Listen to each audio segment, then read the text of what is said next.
Hello, dear listeners. I'm back with another video, part 3 of Marie Antoinette's life story.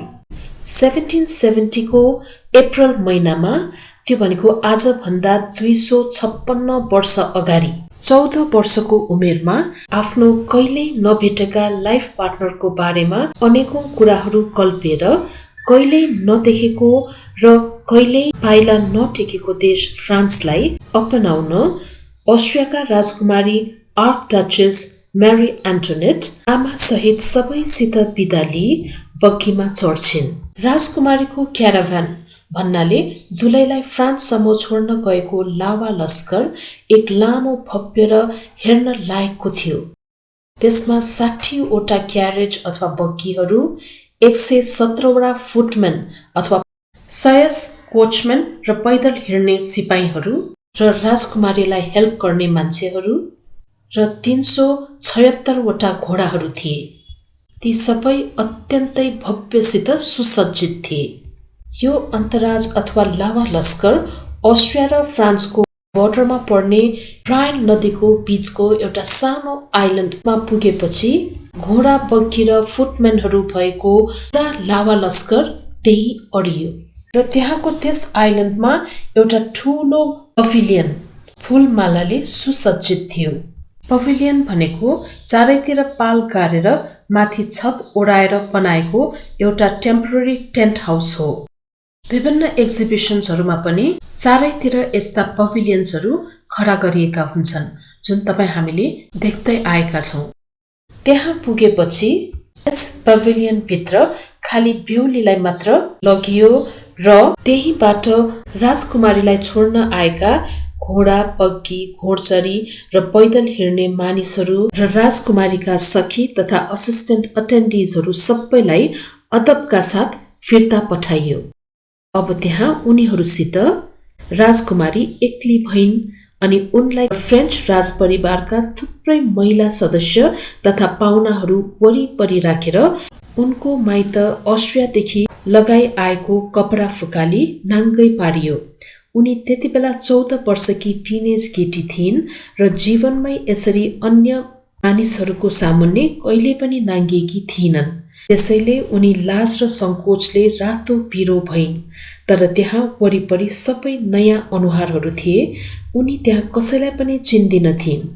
रोई कराई गरी कसै कहाँ तकुरेर लुक्न जाउँ भने आफ्नो माइतीतिरबाट आएका सबैजनालाई त्यहाँबाट फर्काइसकिएको थियो।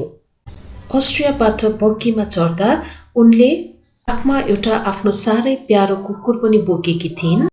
तर फ्रान्सको बोर्डरमा पुग्दा आफूलाई साह्रै मनपर्ने र एकछिन पनि नछोड्ने कुकुरलाई धरी उनीहरूले माइत पक्षलाई दिएर पठाइसकेका थिए। त्यस कुकुरलाई समेत उनीबाट सधैँ लागि छुट्याइदिए र भनिन्छ कि राजकुमारीको फ्रान्समा बिहे भएपछि उनी आफ्नो माइत अस्ट्रिया कहिले पनि जान पाइनन्। फ्रान्समा बिहे गरी आएको 23 वर्षपछि त उनलाई फ्रान्समा एक्जिक्युट नै गरिएको थियो।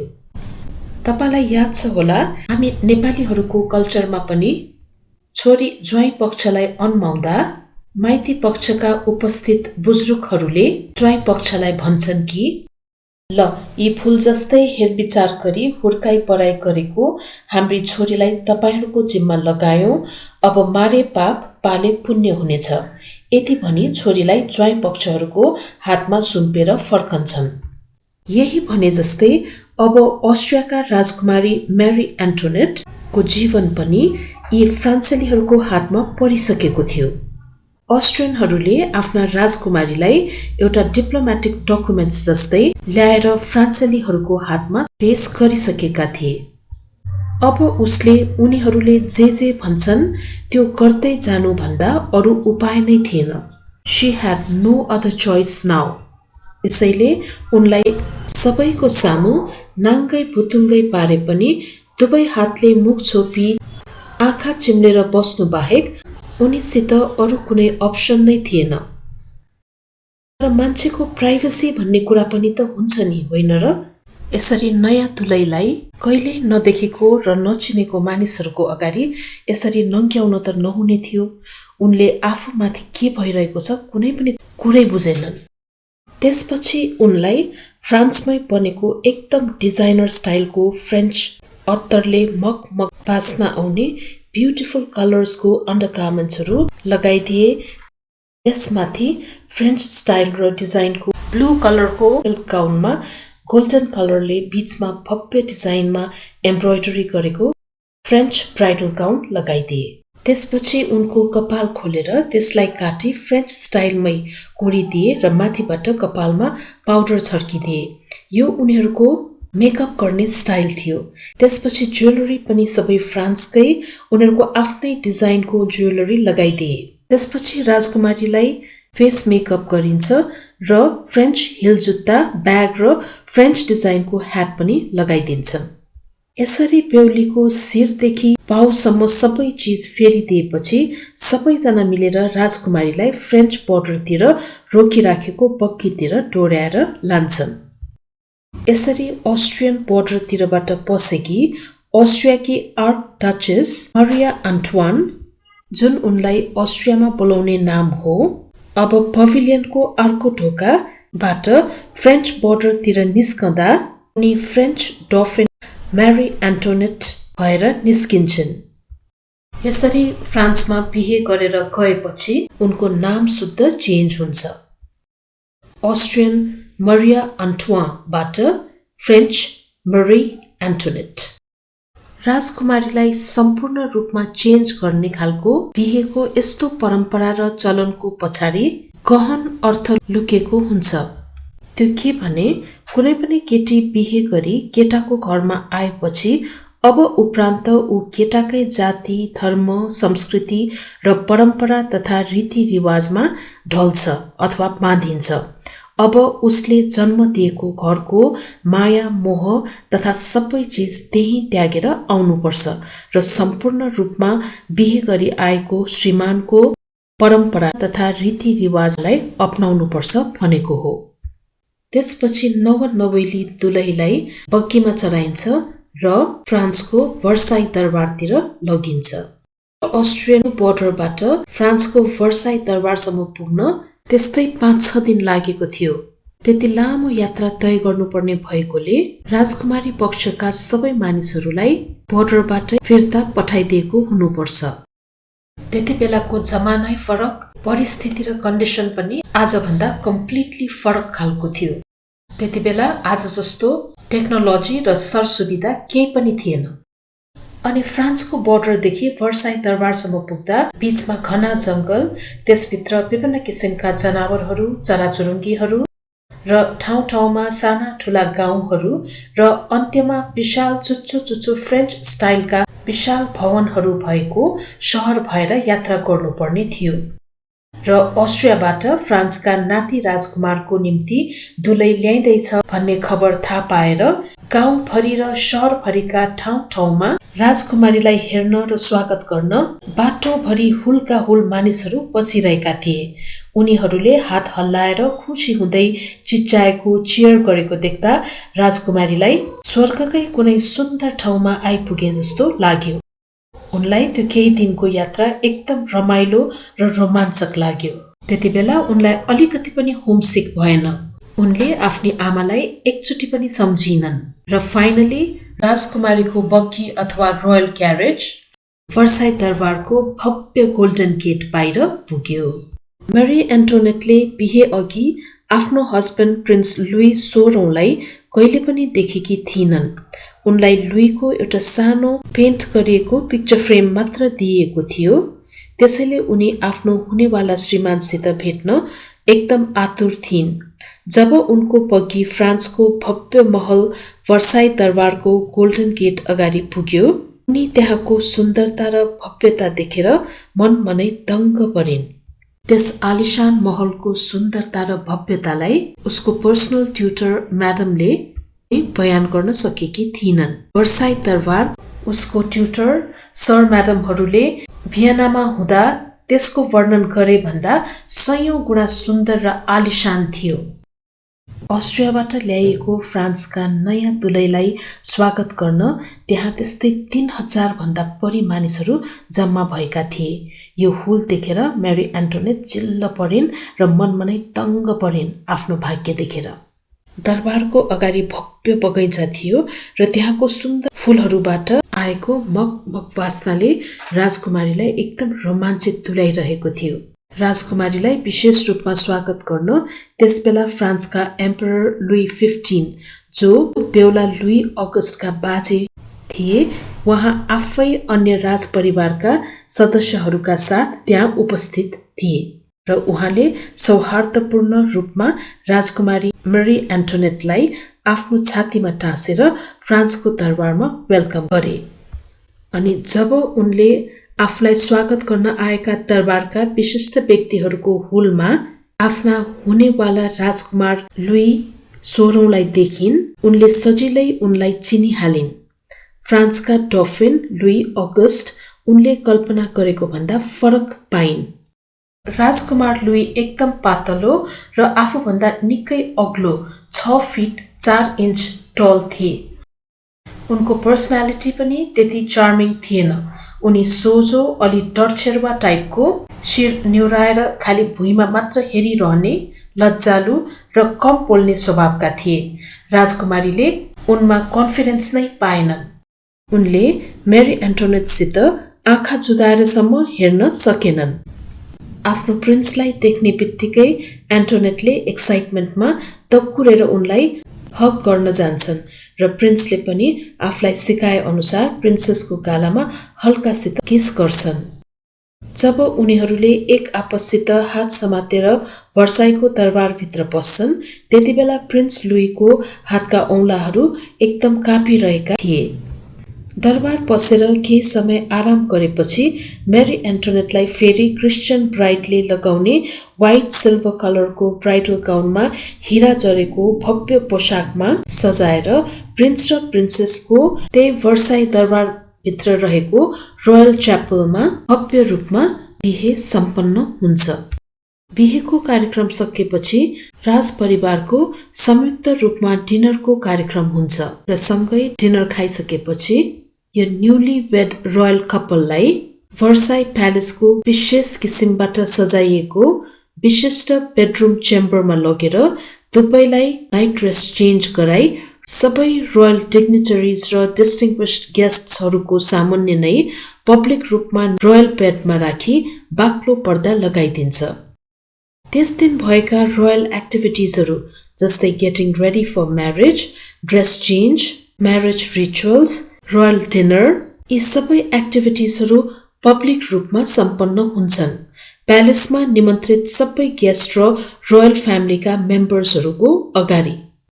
मेरी एन्टोनेट दरबारमा एक नयाँ र नवविवाहित बेहुलीको रूपमा भएको हुनाले त्यस दिन उनले सोच्नेसम्म पनि टाइम पाउँदैनन्। उनीहरूले जे भन्यो, जस्तो जस्तो गरायो उनी गर्दै जान्छन्।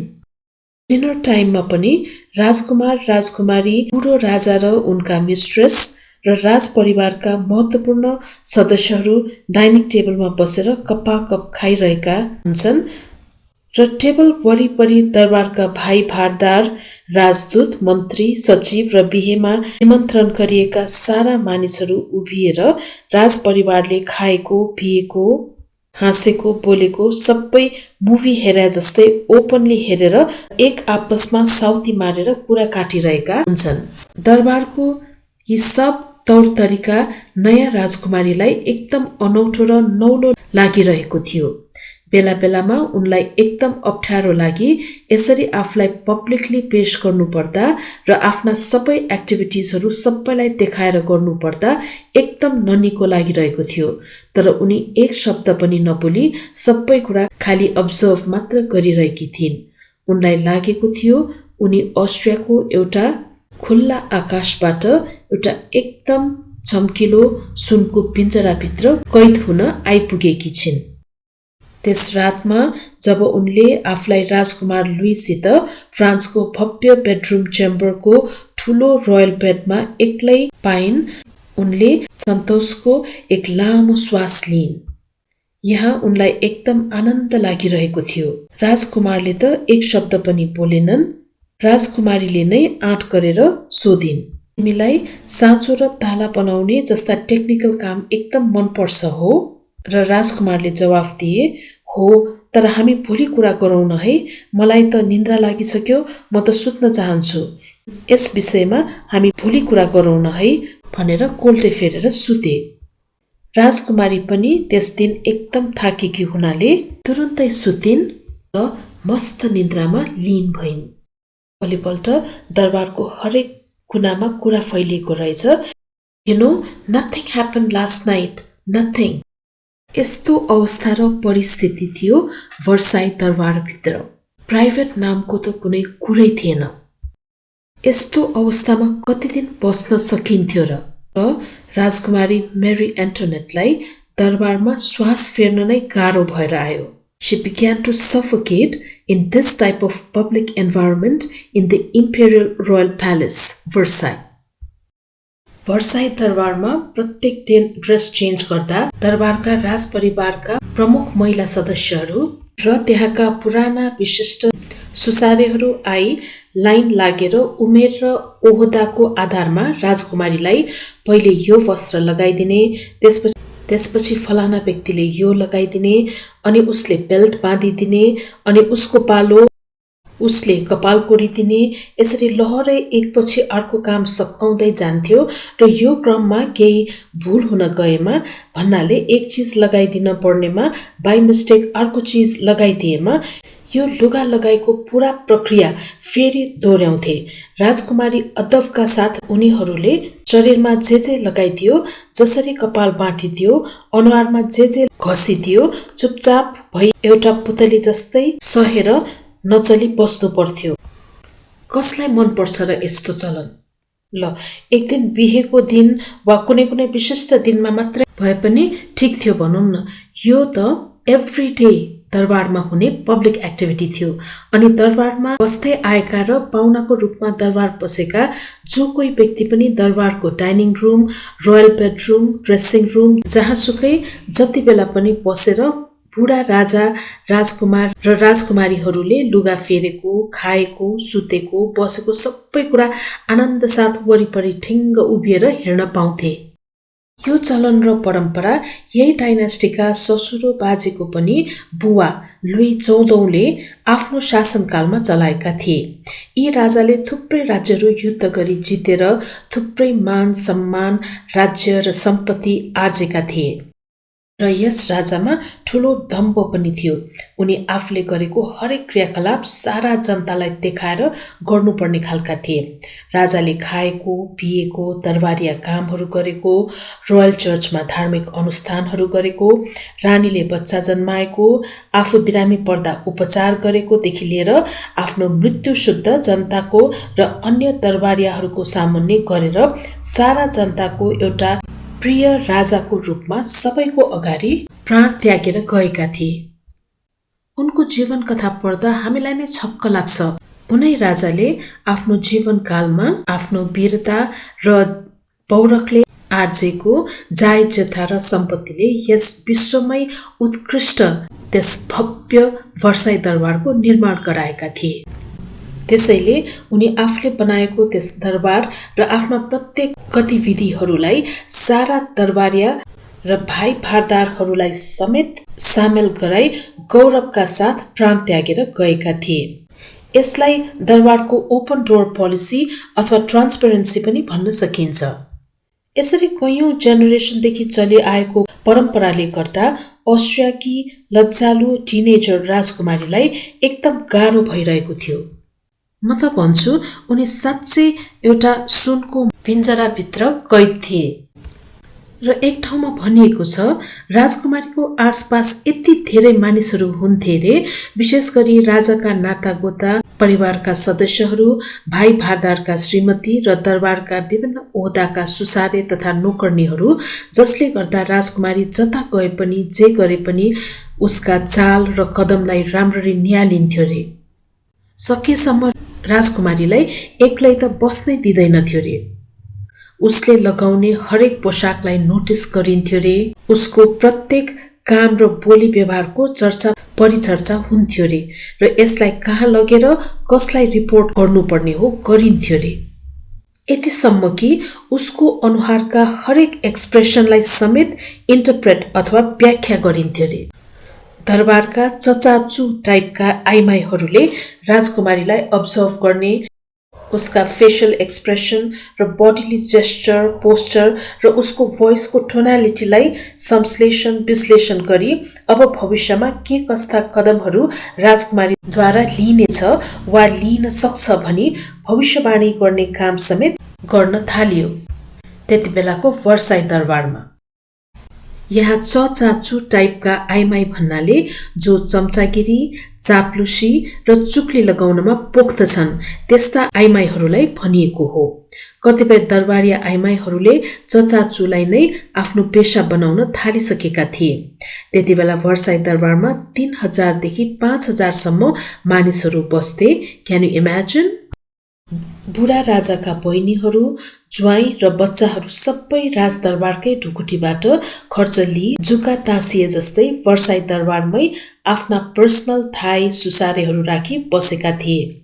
राजा बाजे लुई 15औँका अफिसियल मिस्ट्रेस अथवा रखेल म्याडम द डुबेरी पनि दरबारको धन सम्पत्तिमा मोज मस्ती गर्ने उद्देश्यले जतिखेर पनि राजाको वरिपरि मौरे घुमे झैं घुमिरहन्थिन्।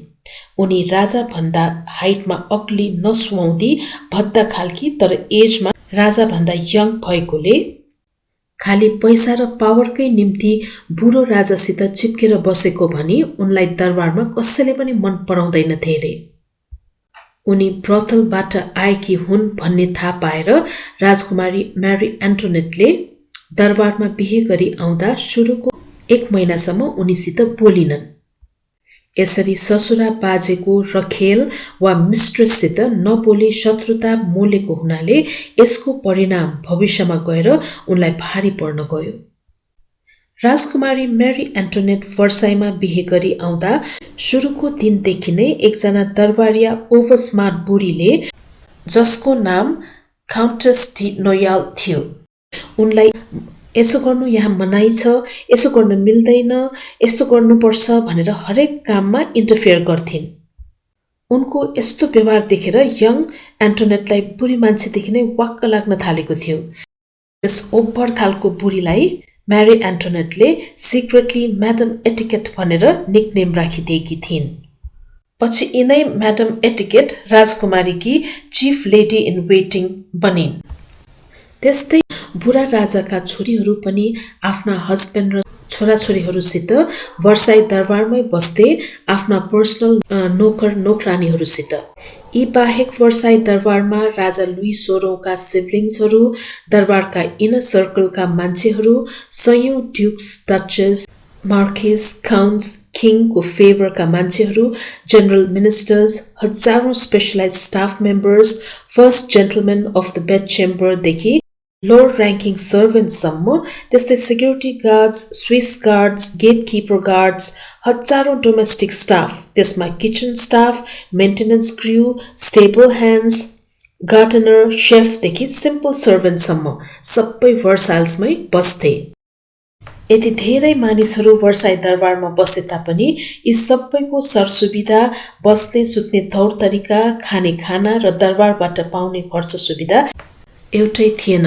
प्रत्येकको तह तब्का, पावर, पोजिसन र टायर बेग्ला बेग्लै थियो।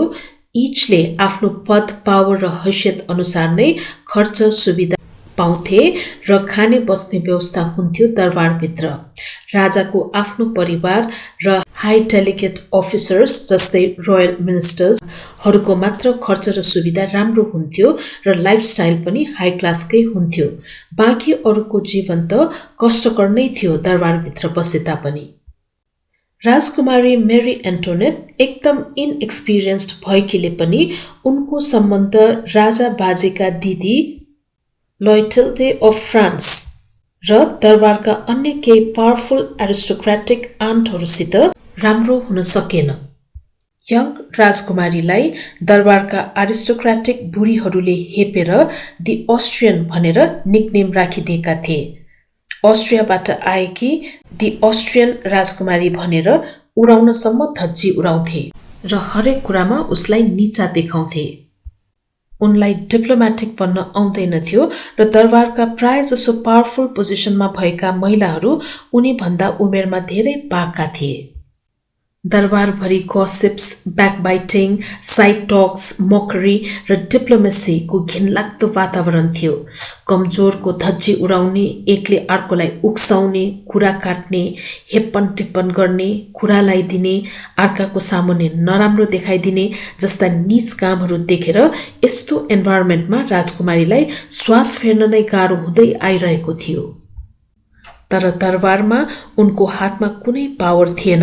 आफ्ना श्रीमान प्रिन्स लुई अगस्ट एकदम सोझा, लज्जालु, कुनै डिसिजन लिन नसक्ने, सधैँ दरबारको एक कुनामा बसेर किताब पढिरहने र साँचो तालाहरू जोड्ने, बनाउने, बाकसको ताला बनाउने जस्ता टेक्निकल काममा व्यस्त रहेर कुनै कुराको मतलब नगरी बस्थे। उनी धेरै बोल्दा पनि बोल्दैनथे, त्यसैले उनीसित आफ्नो दुखेसो कसरी पोख्ने। बिहे गरी फ्रान्स आएदेखि एकपल्ट पनि माइत अस्ट्रिया जान पाएकी थिइनन् राजकुमारी मरी एन्टोनेटले। यसले गर्दा पनि राजकुमारी एकदम दुखी थिइन्। त्यसमाथि बिहे गरेको 3 वर्ष भइसक्दा पनि उनको कुनै सन्तान भएको थिएन। बीचमा आमा साम्राज्ञी मरिया तेरेसाले उनलाई थुप्रै चिठी पत्रहरू पठाएकी थिइन्, तर प्रत्येक चिठीमा छोरीलाई गाली गर्ने, सम्झाउने, चाँडै बच्चा पाउनु भन्ने र दरबारका सबैसित मिलेर बस, सबैलाई रिझाएर बस भन्ने मात्र कुरा हुन्थ्यो। त्यसैले मेरी एन्टोनेटले आमाका सबै चिठीहरूलाई कच्याककुचुक गरेर टोकरीमा फालिदिन्थे र आमालाई कहिले पनि चिठीको जवाफ फर्काइनन्। आफ्नै आमा उनलाई एकदम शत्रु जस्तै बनेको थियो र बिस्तारै बिस्तारै दरबारका बुढीहरू राजकुमारीलाई हेर्नै मन लाग्न छाडे। बरु त्यति बेला उनको मित्रता दरबारका 2 उजस्तै उमेरका यङ राजकुमारीहरू प्रिन्सेस दी लम्बाल र डचेस दी पोलिनाकसित भयो। उनीहरूको एक आपससित एकदम कुरा मिल्थ्यो र पछिसम्म पनि उनीहरू मिल्ने साथी भए। दरबारमा everything was political, every relationship was strategic र every word had consequences। यस्तो निस्सासिन्दो वातावरणमा पनि राजा बाजे लुई 15औं भने असाध्यै गर्मी ठाउँको बड पिपलको रुख जस्तै बने। बुढा राजा बाजेले आफ्ना नाति राजकुमार र नातिनी राजकुमारीलाई एकदम माया गर्थे र उनीहरू विरुद्ध दरबारमा कसैको पनि कुरा सुन्दैनथे। He was fond of Princess Mary Antoinette, her innocent beauty and her talent in music and dancing। त्यसैले यी बुढा राजा जिउँदो भएसम्म प्रिन्स लुई अगस्ट र प्रिन्सेस मेरी एन्टोनेटलाई कुनै कुराको पनि चिन्ता भएन। जसो तसो दिनहरू बित्दै गइरहेका थिए, तर समय सधैँ एकनास कहाँ हुन्छ र। 1774 को मे महिनामा राजा बाजे लुई 15 को स्मल पक्सले गर्दा मृत्यु हुन्छ। त्यतिबेला प्रिन्स लुई अगस्ट 19 वर्ष र प्रिन्सेस मेरी एन्टोनेट 18 वर्षका मात्र हुन्छन्। यस्तो यङ एजमा फ्रान्स जस्तो विशाल राज्यको अभिभारा उनीहरूको टाउकोमा आउँछ। यस्तो टिनेज टाइममा उनीहरू फ्रान्सको राजा रानी बन्छन्। त्यसैले अत्यन्तै पीडले मेरी एन्टोनेटले दुवै हात जोडी भनेकी छिन्, God called us for a terrible position when we both are so young। भगवानले हामी दुवैजना यस्तो तन्नेरी हुँदा यति ठुलो र डरलाग्दो पद सम्हाल्न लगाउँदैछन्। त्यतिबेला उनी एकदम डराएकी थिइन्। अब यसरी यङ एजमा फ्रान्सको राजारानी भएपछि उनीहरूको जीवन कसरी बित्छ र उनीहरूले यो पदलाई कसरी सम्हाल्छन्, सबै कुरा म तपाईहरूलाई मेरो अर्को video life story of Marie एन्टोनेटको पार्ट 4 मा बताउने छु। कस्तो इन्ट्रेस्टिङ छ उसको लाइफ स्टोरी, छैन त?